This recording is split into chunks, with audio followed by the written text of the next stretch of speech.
저는 여러분과 더불어 축복과 고난의 비빔밥이라는 제목으로 말씀을 나누겠습니다. 한 번은 일본 목사님이 제게 그런 질문을 해요. 조 목사님, 우리 일본 사람들은 절대로 밥과 반찬을 비벼서 먹지 않습니다. 왜 한국 사람에게는 비빔밥이 있습니까? 갑자기 그 질문을 당하니까 제가 당황해서 대답을 할 수가 없었습니다. 그래서 제가 임기응변으로 대답을 만들어냈어요. 일본은 섬나라라서 해외에 침략을 당치 않았지 않습니까? 우리 한국은 반도 삼천리 강토라 5천년 역사 가운데 5,000번 이상으로 대륙의 침략을 받고 또 일본 외국의 침략을 당했습니다. 그 결과로 편안히 앉아서 밥 먹고 반찬 따로 먹을 시간이 없어요. 한 머리 일해야 되고 한 머리 싸워야 되기 때문에 그냥 밥에다가 반찬 부어가지고서 싹싹 비벼서 빨리 먹고 빨리 일하고 빨리 싸워야 되므로 비빔밥이 한국에 유래되었습니다. 참말인지 거짓말인지 모르겠어요. 제가 지은 것입니다. 그런데 실제로 우리 예수 믿는 신앙생활은 고난과 축복의 비빔밥입니다. 첫째로 우리가 편안하게 살게 되면 별 도리 없이 이끼가 낍니다. 여러분, 연못이 물이 출렁이지 않고 편안히 조용한 연못에 가보십시오. 이끼가 가득한 것입니다. 출렁이는 바다 곁에 가보면 전혀 이끼가 끼지 않습니다.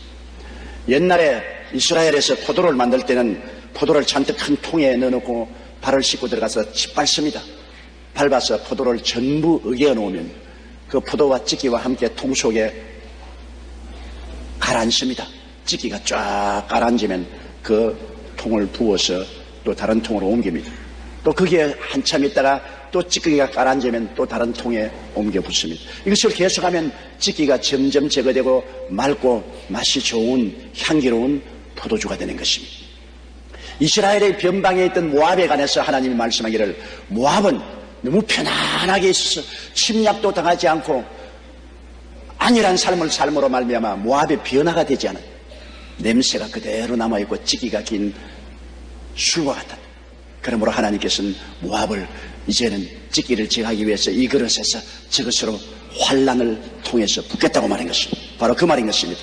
모압은 예로부터 평안하고 포로도 되지 아니하였으므로 마치 수로이 그 찌기 위에 있고 이 그릇에서 저 그릇으로 옮기지 않음 같아서 그 맛이 남아있고 냄새가 변치 아니하였다. 그러므로 나 야훼가 말하노라. 날이 이르리니 내가 그 그릇을 기울일 자를 보낼 것이라. 그들이 기울여서 그 그릇을 비게 하고 그 병들을 부수리니. 이 말씀을 제가 비유로 사용하는 것입니다. 모압이란 나라가 평안해서 그 맛이 남아있고 냄새도 변치 않고 새롭게 되지 아니하므로 하나님이 맑은 포도를 만들기 위해서, 포도주를 만들기 위해서 진직인 포도를 이 그릇에서 저것으로 옮기는 같이 모압을 환난과 고난의 그릇으로 옮겨 붓겠다고 말한 것처럼 우리의 신앙생활도 평안할 때 찌기가 끼는 겁니다. 계속 평안하면 우리의 삶의 맛이 남아있고 냄새가 변하지 않고 그대로 찌기가 끼게 되는 것입니다. 누가복음 21장 34절에 너희는 스스로 조심하라. 그렇지 않으면 방탕함과 술취함과 생활의 염려로 마음이 둔하여지고 뜻밖의 그날이 듣고 같이 너희에게 이 말이라 했습니다. 우리가 너무 평안하면 방심하게 된 것입니다. 그래서 세상에 취해서 살고 세상과 타협해서 살고 세상 찌기가 몸에 잔뜩 끼어서 세상의 썩은 맛과 냄새가 변하지 아니한다는 것입니다.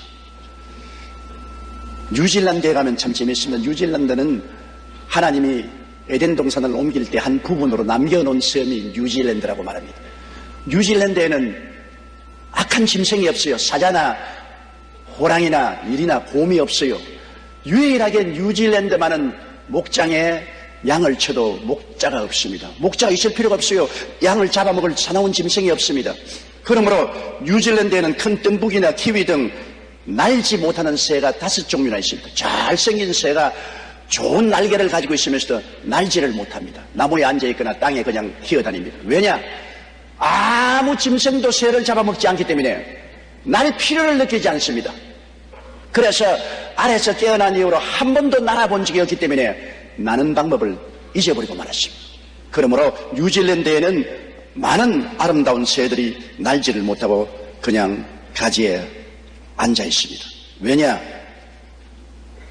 너무나 평안했기 때문에 찢기가 긴 것입니다. 못납니다. 우리도 우리의 삶 속에 너무 평안하면 기도할 줄 모릅니다. 전도할 줄 모릅니다. 매달릴 줄 모릅니다. 주여하고 부르짖지 못합니다. 왜? 삶의 타성에 젖어버리고 말기 때문인 것입니다. 평안은 또한 게으름의 찢기가 기게 하는 것입니다. 평안하고 자연적으로 게으르게 되어요. 환난과 시련과 고통이 다가오면 새벽같이 일어나서 새벽기도 나오고 철야기도해도 잠도 안 옵니다. 기도원에 가서 무릎을 꿇어도 무릎 아픈 줄 모르고 고함을 치지만은 만사가 편안하면 그만 게을러져서 아침도 늦잠 자고 철야 그것은 옛날에 하던 말이지 이제는 다 잊어버리고 기도원에도 가지 않고 기도하기에 게을러지고 신앙에 게을러지게 되는 것입니다.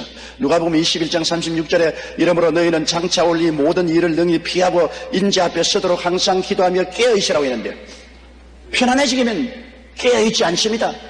그렇기 때문에 말세가 오면 하나님이 환난과 고통을 온 지구상에 보냅니다. 오늘날 처치의 기근과 지진과 전쟁과 전쟁 소문이 있어 사람들 마음속에 경각심을 주어서 게으르지 못하고 깨어 기도하게 하나님이 만들고 계신 것입니다. 마태복음 26장 41절에도 예수님께서 제 아들 보고 말씀하기를 시험에 들지 않게 깨어있어 기도하라. 마음에는 원이로되 육신이 약하다고 말했습니다. 육신이 게을러서 마음은 원해도 안 된다는 것입니다. 잠언서 19장 15절에 게으름이 사람으로 깊이 잠들게 하나니 해태한 사람은 줄일 것이라고 말했습니다. 그래서 많은 사람이 영적으로 영양실조에 걸리고 줄여 있는 것은 게으르기 때문에 그런 것입니다.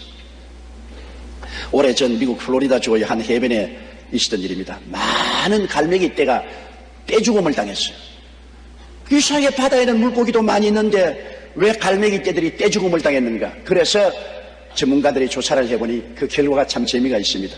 오랫동안 그 해변은 미국의 새우잡이 배들이 와서 그곳에서 그물을 털고 그물을 깁고 또 새우잡이를 나가기 때문에 새우잡이 배들이 와서 그물을 틀 때 그물에 붙은 많은 새우들이 떨어지므로 갈매기들이 아무런 힘들이지 않고 새우를 먹고 편안하게 자랐습니다. 그런데 기후가 변화되어서 새우떼가 남쪽으로 옮겨가므로 배들이 그만 남쪽으로 다 옮겨가고 다시는 새우 배들이 그 해안에 오지 않았습니다. 그러니까 이 갈매기들이 공짜로 그물에서 떨어지는 새우만 먹고 살았다가 그 공짜로 떨어지는 새우가 없으니까 게을러져 가지고서 물고기 잡기를 원치 않습니다. 눈앞에 물고기가 댕겨도 이제는 물고기를 잡지 않고 오히려 굶어 죽게 되는 것입니다. 사람이 편안하면 타성에 젖어서 열심히 애쓰고 힘쓰면 살 수 있는데도 불구하고 안 하죠. 우리 한국도 3D 직종이라는 게 있지 않습니까? 어렵고 힘들고 위험한 일은 안 합니다. 6.25가 나고 어려울 때는 어떠한 일도 우리 다 했죠. 그러나 이제 생활에 편안해지고 삶이 윤택해지니까 사람들이 편안하고 쉽고 안전하고 많이 돈을 주는 그러한 직장에 들어가서 일을 하려고 하고 3D 직종은 일을 안 합니다. 굶어 죽어도 안 하려고 해요. 굶어 죽는 갈매기 떼와 같은 것입니다. 편안하게 새우를 먹던 습관이 들어졌기 때문에 이제는 편안한 새우를 먹을 수 없으니까 차라리 굶어 죽어도 물고기는 안 잡겠다는 것입니다. 그러므로 게으르면 죽습니다. 그런데 게으름의 찢기는 편안할 때 별 도리 없이 우리에게 다가오는 것입니다. 편안하게 살다 보면 나태해지고 게을러져서 결국에는 아무것도 하지 못하게 됩니다. 안셀무스는 말하기를 테마는 살아있는 사람의 무덤이라고 말했습니다. 그리고 우리가 편안해지면 탐욕의 찢기가 낍니다. 부지런히 일하는 사람에게 탐욕의 마귀가 붙지 않습니다. 그러나 편안해지면 자꾸만 욕심이 들어오는 것입니다. 아담과 하와가 에덴 동산에서 왜 탐욕에 잡혔나요? 하나님이 그 아름다운 에덴 동산을 만들어주시고 먹기에도 아름답고 보기에도 좋은 실과가 많이 나게 하시고 아주 편안하고 좋았습니다. 너무 편안했기 때문에 아침부터 저녁까지 하나님이 주신 은혜만 누리고 할 일이 없었습니다. 그러니까 자연적으로 마귀의 꾀임에 빠져 탐욕을 갖게 된 것입니다. 사람으로서 편안하게 살면 되는데 하나님이 되라. 하나님처럼 되라. 그 욕심의 유혹에 빠져서 그만 하나님을 반역하고 타락한 것입니다. 탐욕이 들어오면 타락합니다. 왜 탐욕이 들어옵니까? 편안하기 때문에 탐욕의 찢기가 그 그 마음속에 들어오게 되는 것입니다. 편안하고 안일하면 언제나 음란하고 방탕하게 되는 것이 오늘날 우리 세상이 잘 보는 것입니다. 야고보서 1장 14절로 15절에도 오직 각 사람이 시험을 받는 것은 자기 욕심에 끌려 미혹됨이니 욕심이 잉태한 즉 죄를 낳고 죄가 장사한 즉 사망을 낳느니라고 말한 것입니다. 또 계속 평안하기만 하면은 교만의 찌기가 낍니다. 편안하고 만사형통하면 날 좀 보세요. 내가 얼마나 잘났습니까?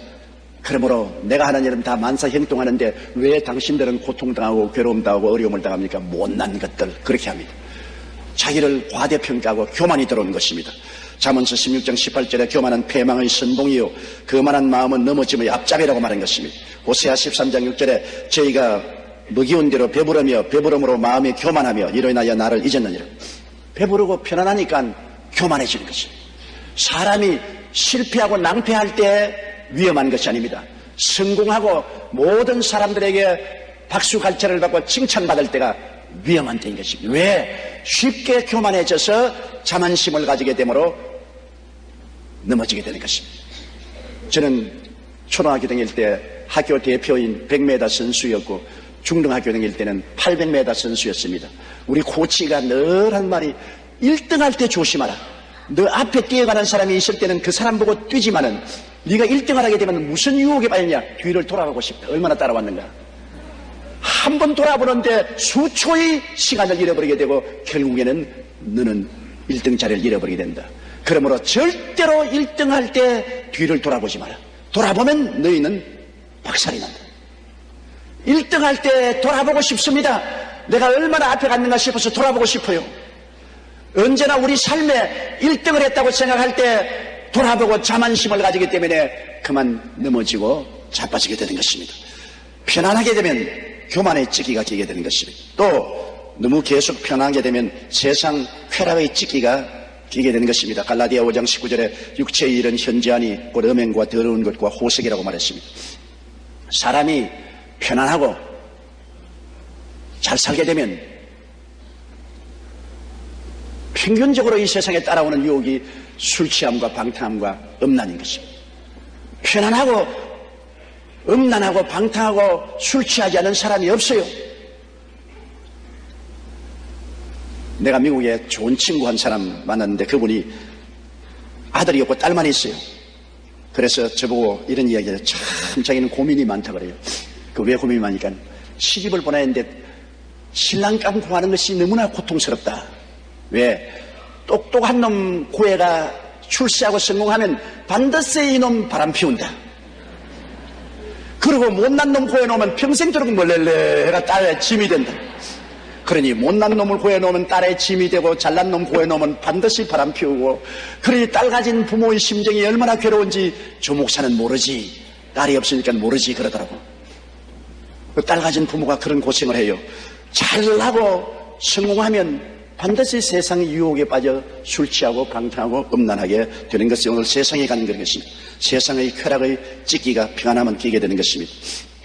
마틴 루터가 종교개혁에 대해 고민하고 있을 무렵에 하루는 꿈을 꾸었는데 꿈에 보니까 사탄의 보좌가 있고 많은 사탄의 일꾼들이 와서 사탄의 왕에게 보고를 하고 있습니다. 그러나 한 귀신이 나오더니만 이렇게 말했습니다. 수령님, 저는 사막을 걸어가는 예수쟁이들을 보았습니다. 그래서 이놈들을 전부 협박을 하기 위해서 사자를 보냈습니다. 사자가 어르렁거리고 발톱을 내밀고 뛰어달라들 때 그들은 함께 모여서 열심으로 부르짖어 기도하고 하나님을 버리지 않았습니다. 사자가 협박을 하면 하나님을 버릴 줄 알았는데 더 부르짖고 기도하고 뭉치는 것을 보았습니다. 둘째 귀신이 나와서 말했습니다. 저는 바다를 향해 가는 예수쟁이들에게 큰 폭풍을 일으켰습니다. 폭풍우가 와서 배가 뒤엎어질 지경이 되는데 그렇게 되면 그들이 다 하나님을 버리고 떠나갈 줄 알았는데 더 아우성을 치고 부르짖어 기도하고 배가 암초에 부딪히니까 암초에 올라가서도 하나님을 찬송하고 예배만 드리기 때문에 타락시킬 수 없었습니다. 세 번째 귀신이 와서 허허 웃으면서, 사령관님, 저는 10년 동안 모든 일이 잘 되도록 편안하게 예수 교인들을 도와주었더니 너나 할 것 없이 세상에 취해가지고서 술 취하고 방탕하고 음란하고 타락합니다. 그래서 예수쟁이를 타락시키는 것은 평안하게 만들어주는 것이 타락시키는 것입니다. 그렇게 말한 것을 보았다고 마르틴 루터가 자기 일기에 적었습니다. 그렇습니다. 우리 삶의 축복만 계속되면 결국 하나님을 떠나게 되는 것입니다. 둘째로 우리의 삶 속에 고난은 싫은 것이지만은 고난이 다가오면 고난은 변화를 가져오는 것입니다. 고난 당하고 난 다음에 기도하고 부르짖지 않을 수 있습니까? 고난 당하면 변화가 다가오는 것입니다. 고난은 회개를 가져오는 것입니다. 탕자의 비유를 보십시오. 둘째 아들이 아버지의 모든 재산을 다 가지고 먼 나라에 가서 돈이 있을 동안에는 허랑방탕하고 살았습니다.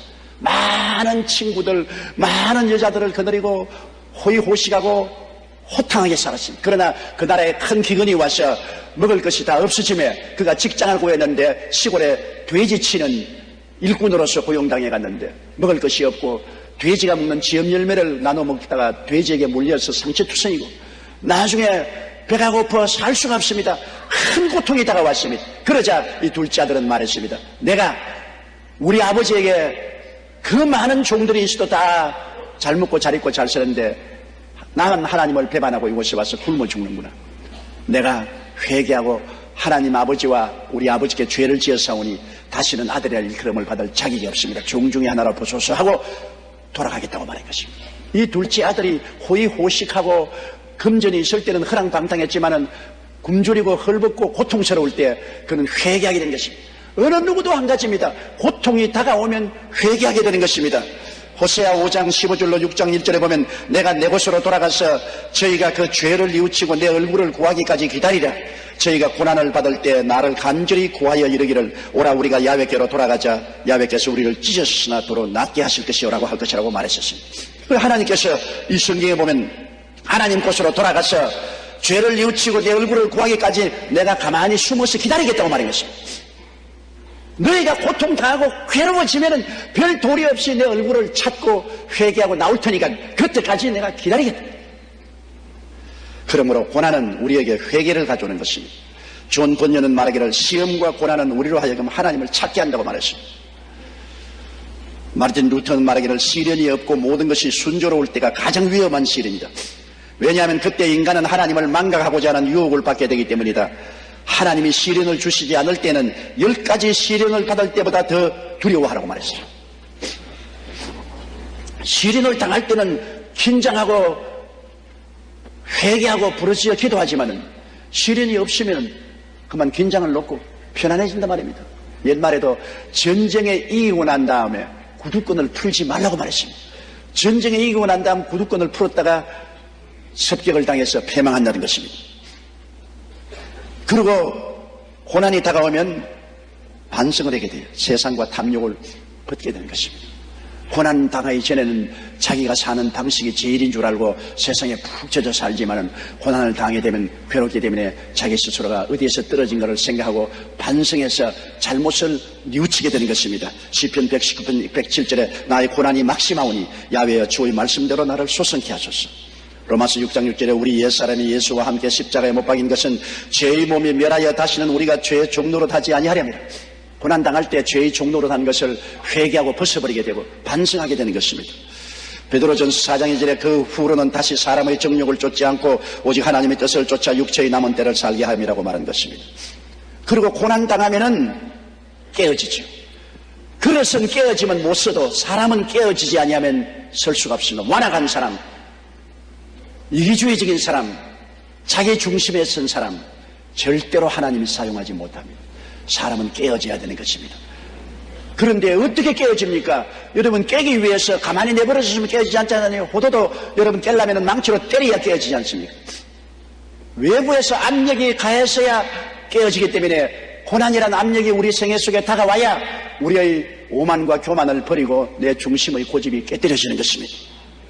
요나 보십시오. 하나님께서 분명히 니느웨로 가라고 했는데도 불구하고 하나님의 뜻을 거역하고 다시스로 가는 배를 타고 배 밑창에 들어가서 잠이 들었습니다. 큰 풍랑이 다가왔습니다. 사공들이 기절초풍을 했습니다. 누구 때문에 풍랑이 다가왔냐 알아보니 하나님의 낯을 피하여 도망치는 요나 때문에 왔습니다. 그래서 요나를 물에 던졌습니다. 요나는 풍랑을 당해도 회개하지 아니하고 자기를 물에 던지라고 그랬습니다.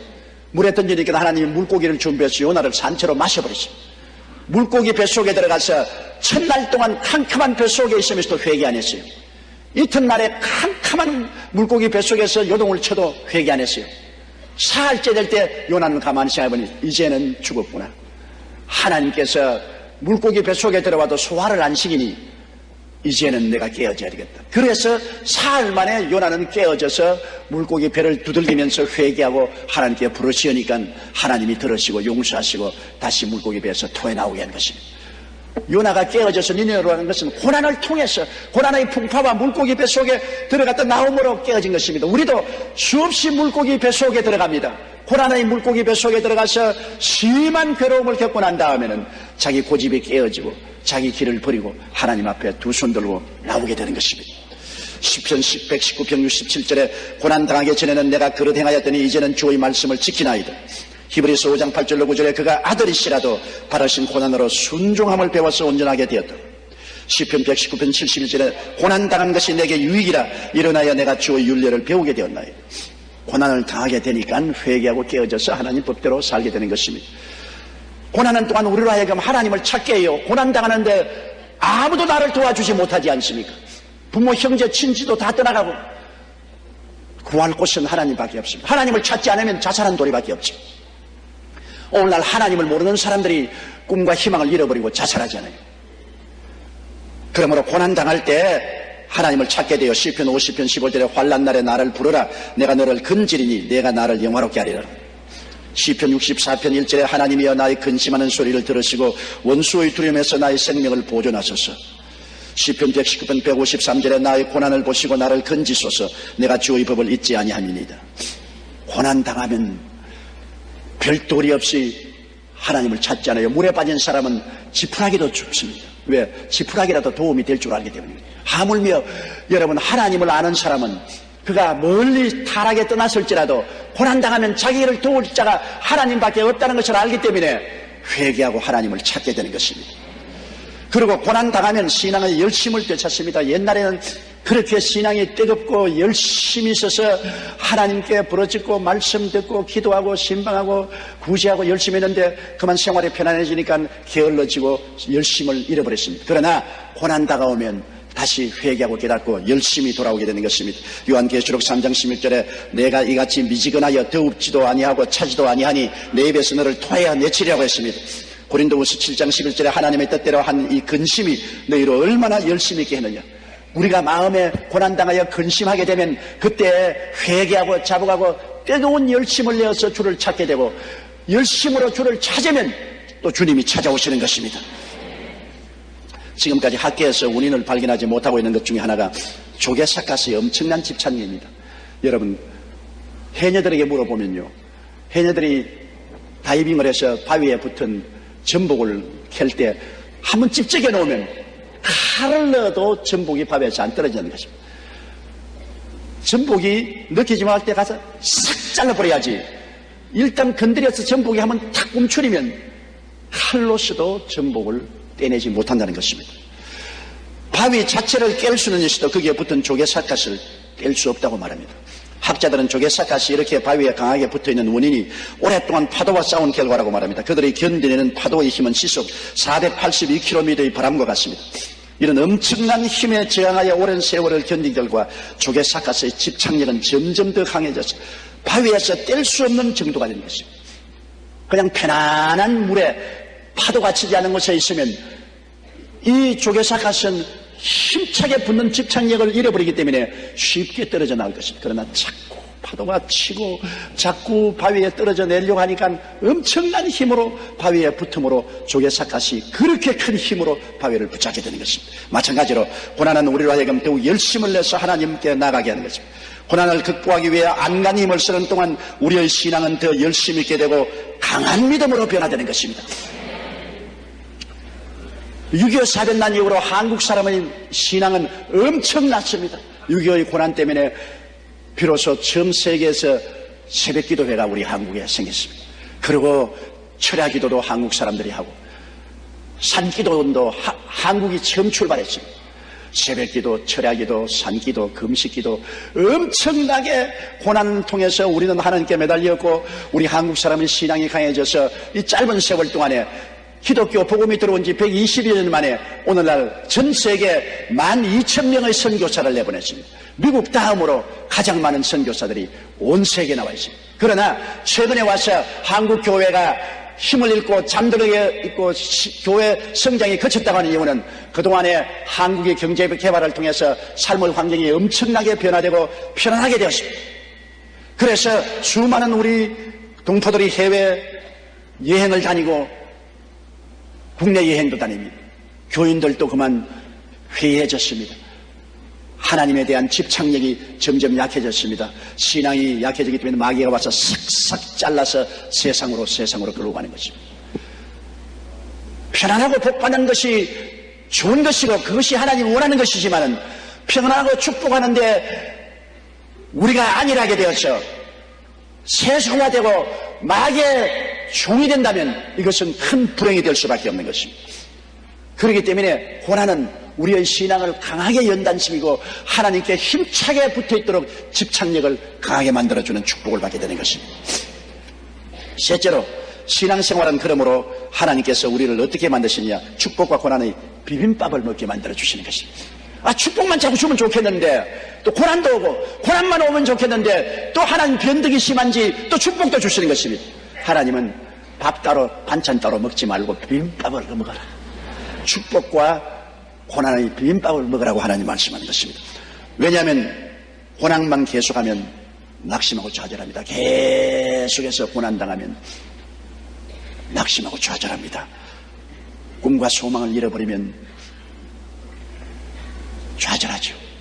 요사이 유명한 배우들이나 유명 인사들이 자살하는 경우가 가끔 있지 않습니까?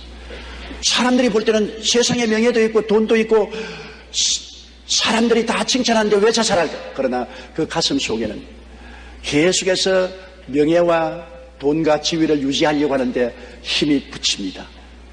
더 이상 이끌어 나갈 수 있을 만한 마음의 정신력이 없습니다. 그렇기 때문에 벼랑에 떨어질 것이 눈에 뻔히 보입니다. 꿈을 잃어버리고 희망을 잃어버리고 우울증에 걸리고 좌절하고 자기 상실의 고통을 맛보고 갈 길이 없으니까 자살하죠. 꿈과 희망이 있으면 절대로 자살하지 않습니다. 우리에게 고난만 계속 오고 꿈과 희망을 잃어버리면 자살하지만은 예수 믿는 사람은 고난 당할 때에 주님이 또 와서 꿈과 희망을 주십니다. 내가 사망의 엄침한 골짜기로 달릴지라도 해를 두려워하지 않을 것은 주께서 나와 함께 계심이라. 주의 지팡이와 막대기가 나를 안위하시나이다. 정말로 부모 형제 처자가 다 떠나고 내 혼자 사망의 엄침한 골짜기를 내려가면서 절망할 수밖에 없는데, 그런데 그때일수록 기도가 잘 나오고 성령이 더 충만해지고 하나님이 위로를 해주시는 것입니다. 눈에 나무 정감 보이고 귀에는 나무 소리 안 들리고 손에 잡히는 거 없는데도 마음에 평화가 넘칩니다. 그리고 하나님께서 말씀합니다. 내가 같이 있지 않았냐? 세온 세상 다 버려도 내가 너와 같이 있지 않느냐?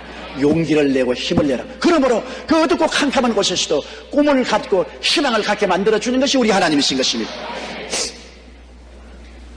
또 축복만 계속되면 사람들은 하나님을 떠나지 않아요.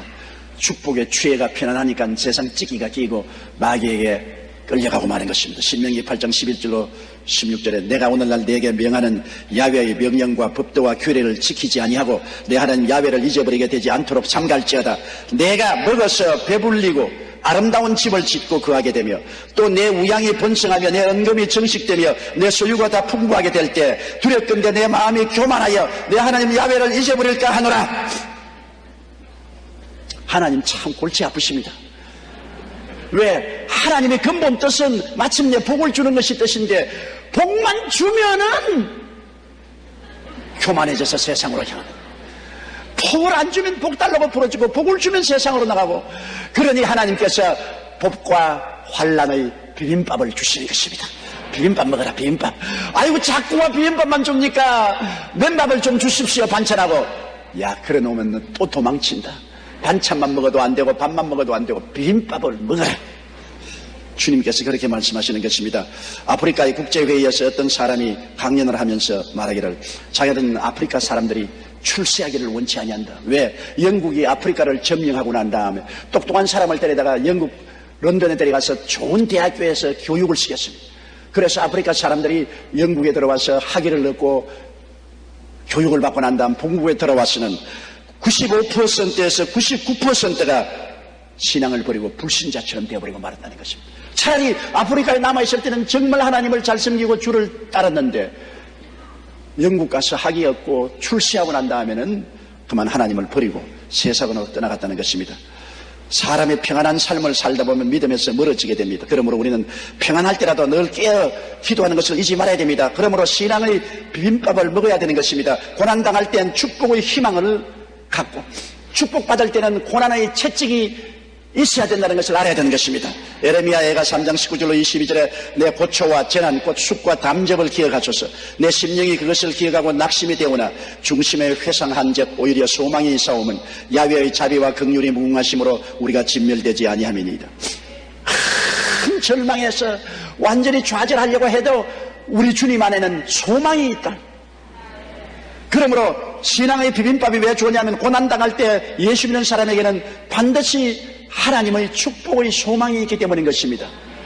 예수 그리스도의 십자가 이후에 부활이 있듯이 우리가 고난당할 때 회개하고 깨어지고 돌아오면 주님은 또다시 우리를 오른손으로 붙잡아서 복을 줄 수 있는 큰 꿈과 소망이 있으므로 이 꿈과 소망 가운데서 우리는 고난을 이길 수가 있는 것입니다. 에레미야 애가 3장 32절에 제가 비록 근심하게 하시나 그 풍부한 자비대로 긍휼히 여길 것임이라고 말한 것입니다. 그리고 또 축복받을 때는 그냥 축복에 취해 있으면 안 돼요. 잘못 너무 축복에 취해서 세상으로 향하면 고난 다가오는 것을 알아야 되는 것입니다. 하나님이 그대로 내버려 두어서 마귀의 밥이 되게 하지 않은 것입니다. 히브리서 12장 6절에 주께서 그 사랑하시는 자를 징계하시고 그의 받으시는 아들마다 채찍질 하심이라 하였느니라. 히브리서 12장 10절로 11절에 오직 하나님은 우리의 유익을 위하여 그의 거룩하시며 참여케 하시느니라. 무릇 징계가 당시에는 즐거워 보이지 않고 슬퍼 보이나 후에는 그로 말미암아 연달한 자에게는 의의 평강한 열매를 맺느니라고 말한 것입니다. 내가 축복을 받아 창성할 때 언제나 기억할 것은 하나님을 떠나면 징계가 내려온다는 것입니다. 하나님이 계속 축복만 주지 않는다는 것입니다. 고난당할 때는 오히려 회개하고 하나님께 복받을 희망을 가지고 부르짖을 수 있지만은 축복받아서 게을러지면은 그 다음에는 하나님의 무시무시한 징계가 온다는 것을 알아야 되는 것입니다. 우리의 신앙생활에는 하나님께서 고난만 주는 것도 아니고 축복만 주시는 것이 아니라는 것입니다. 축복과 고난의 비빔밥을 주신다는 것을 잊어서는 안 되는 것입니다. 식물학자의 말에 의하면 겨울이 지난 후 3월의 부는 강한 바람이 나무에게는 꼭 필요합니다. 여러분 춘 3월에 꽃샘 바람 심하게 불잖아요. 가지가 부러지고 나무 뿌리가 뽑힐 정도로 바람이 붑니다. 그 바람을 왜 부냐? 오랜 겨울 동안에 움츠린 나무들이 다시 뿌리가 잠에서 깨어나고 물기를 끌어올리기 위해서 흔들어줘야 돼요. 바람이 불어서 나무를 흔들어줘야 나무가 잠에 취해 있다가 정신을 차리고 그 다음엔 다시 뿌리가 물기를 빨아들이고 sak이 나고 꽃이 피고 열매를 맺을 수 있다는 것입니다. 바람이 불어야 돼요. 우리의 인생이 너무나 잘 살게 되면 안 돼요. 세상잠에 취하기 때문에 바람이 불어야 돼요. 고난과 시험과 환난의 바람이 불어서 흔들어야 또다시 잠에서 깨어나서 기도하게 되고 성령의 물기가 오르고 하늘나라 위한 열매를 맺을 수가 있게 되는 것입니다. 왜 바람이 부느냐? 바람 안 불면 좋겠는데, 항상 따뜻한 봄날만 있으면 좋겠는데, 그러면 꽃 피고 열매 맺지 못하기 때문에 그런 것입니다. 맞소는 말하기를 시련 없는 생활, 그것이 최대의 시련이라고 말했습니다. 시련이 없는 삶이 최대의 시련이다. 항상 적은 시련이 있으면 언제나 우리를 잠에서 깨워 일으키니 얼마나 좋습니까? 저는 얼마 전 한 집사님으로부터 이런 이야기를 듣고 큰 감동을 받은 적이 있습니다.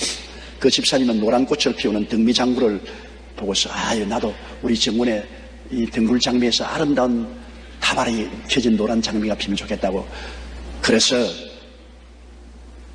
이 등굴장미를 마당에다 심어놓고 물을 주고 거름을 잔뜩 주었습니다.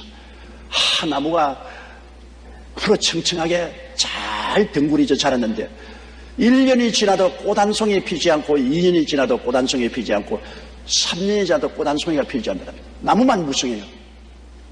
그래서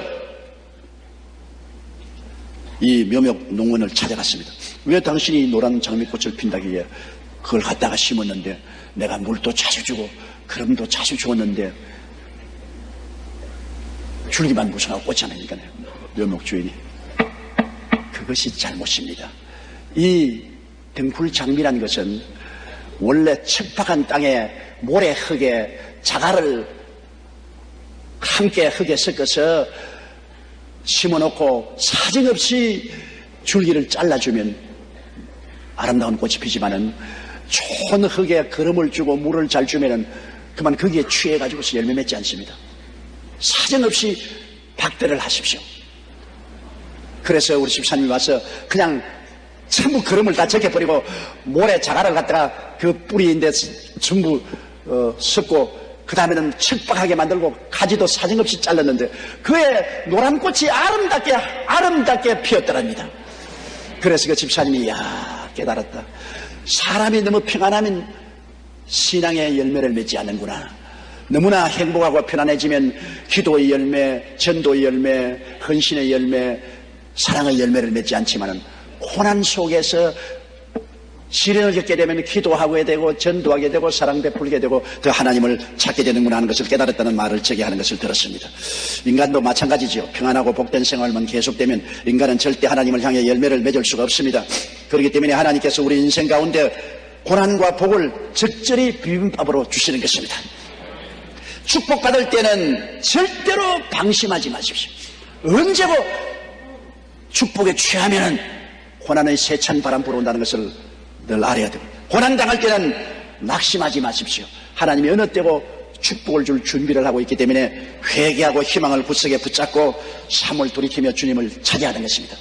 그러면 하나님께서는 우리의 일생을 통해서 축복과 고난의 비빔밥을 먹여주시면서 이 세상에서도 하나님을 잘 모시고 복을 받고 살고 세상과 함께 멸망하지 않고 천당에 올라가서 주님 품에 들어오도록 도와주시는 것입니다. 우리 다 같이 고개서 기도드리겠습니다. 사랑이 많으시고 거룩하신 우리 아버지 하나님, 우리는 이 땅에 살면서 축복만 받기를 원하다가 축복받으면 하나님 멀리 떠납니다. 고난 속에서도 회개하고 부르짖으면 또 주님이 축복을 주십니다. 우리의 삶 속에는 끊임없이 축복과 고난의 비빔밥을 연속해서 먹고 있습니다. 하나님 아버지여, 그러므로 축복받을 때 게으르지 말고 고난당할 때 낙심하지 말고 주님 섬기는 우리들이 되게 도와주시옵소서. 예수님 이름으로 기도드리옵나이다.